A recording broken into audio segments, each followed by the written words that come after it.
Good morning, everyone. It's still morning, according to the clock. Just a few minutes away, but I wanted today to share with you a little bit of my experiences at the National Eucharistic Congress. So I wanted to first set the mood for my talk, and if you feel comfortable, I would ask you to please close your eyes.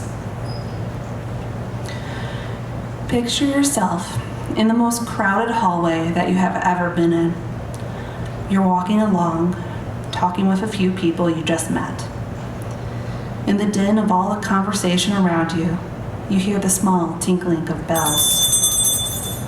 You turn and see the crowd start to part like the Red Sea and kneel down. Here he comes, the King of Kings, in a big, golden, beautiful monstrance with candles and incense preceding him. He passes by, and all is silent until he is gone from sight. Okay, you can go open your eyes. This is what happened at the National Eucharistic Congress right after our first breakout session in the morning. Sister Piper and I talked about this right after and said, nowhere else would that be considered normal. There were so many sisters and religious priests there that were in habit that no one was really giving us a second glance like we would usually get here in public. It was once again just normal thing to see at the Congress, as was the scent of incense in the rooms and stadiums that were used for masses and adoration throughout the week. All these things led up to the Eucharistic procession on Saturday. All the religious sisters were asked to gather ahead of time so that we could come together, or walk together. When the volunteers told us to line up, it was amazing to see how many of us sisters there were. One report said that there was 1,200 sisters there. The procession itself started with the first communicants, followed by us religious sisters and brothers, then the seminarians, deacons, priests, bishops, and cardinals. You can imagine it took us a long time to process down. Finally, the Blessed Sacrament followed us, and all the people along the route were asked to join in as the Blessed Sacrament passed by. The route was itself about a mile long, and the official number of participants was numbered at 60,000. If you have seen the videos online, they don't do them justice. Sister Carla and Sister Piper and myself, we were up near the front of the religious sisters heading up the procession. We all sang hymns, and we learned some new hymns from other sisters from other countries. And we also saw other sisters along the route who hadn't gotten the memo, so we told them, come join us, come join us.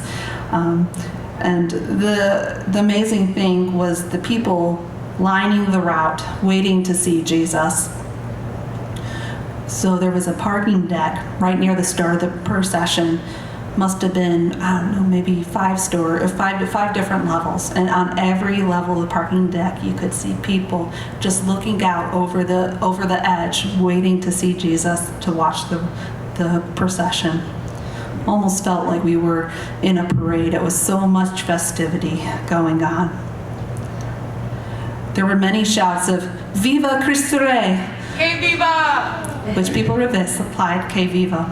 If you're not sure about what this is a Spanish saying that says "Long live Christ," that happened during a war in Mexico, which followed "Que viva" is an affirmation to saying, like truly he is the king. So I wanted everybody to try this because I think everyone here knows that Jesus Christ is king. We just received him in the Eucharist.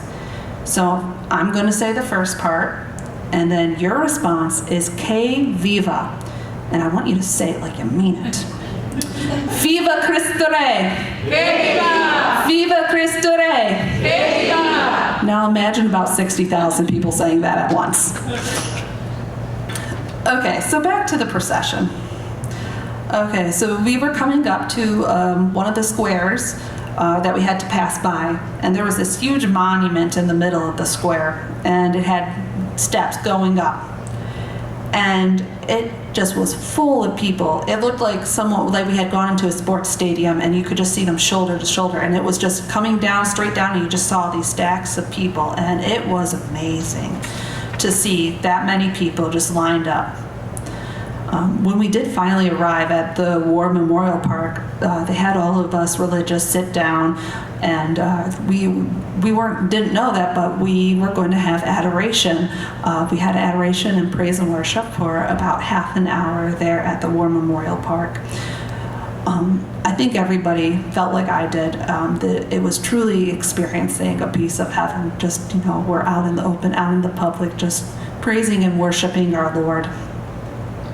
The joy could be felt from everyone at the end of the procession and adoration as we were walking back, because, we had to get back somehow.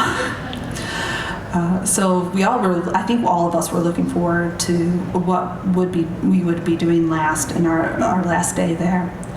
So that was, to me, that was the most joyous thing there at the Congress that I was able to help participate in, was that procession itself. But there were so many talks that we were able to be present at. And I just wanted to share a few of the takeaways that I had from one of the talks that really inspired me. I'm a bit of a history buff. And there was Cardinal, I might say this wrong, Cardinal DiNardo from Houston. And he talked about the history of the Mass from the early fathers. So here are a few of the takeaways that he said.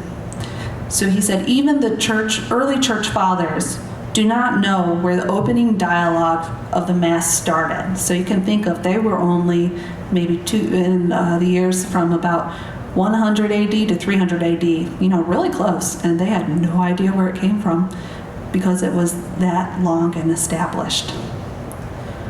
St. Ignatius wrote the church in Rome right before he was put to death. He wrote to celebrate the Eucharist often. So this was a thing they knew back then, even then, that it was something special. You don't just celebrate once in a blue moon. Celebrate it often. Last but not least, we hear also from St. Justin, who wrote this around 150 AD. He wrote about the format of the Mass. So back then, this was the format of the Mass. So we hear the memories of the apostles, the gospel. Then we hear a teaching at length, the homily. Stand up and pray, which is, they stood up and prayed the Our Father together. And then he said, the living bread is distributed, which is communion. Isn't it amazing how you can just see, all the way back then, they did the same thing that we do today, which is the beauty of the Catholic Church with our tradition. So I hope this gave you a little taste of the Congress. And I know everyone was excited also to hear Sister Carla speak about her experience too next time. Remember, we are not here next week because we have the Mission of Mercy Gala. So it's going to be on Friday the 23rd. So remember that, Friday the 23rd. And we do still have tickets left for the Mission of Mercy. So please see us. We are almost out of tickets. The venue is almost full, and we are excited to see you there. Thank you so much, and God bless.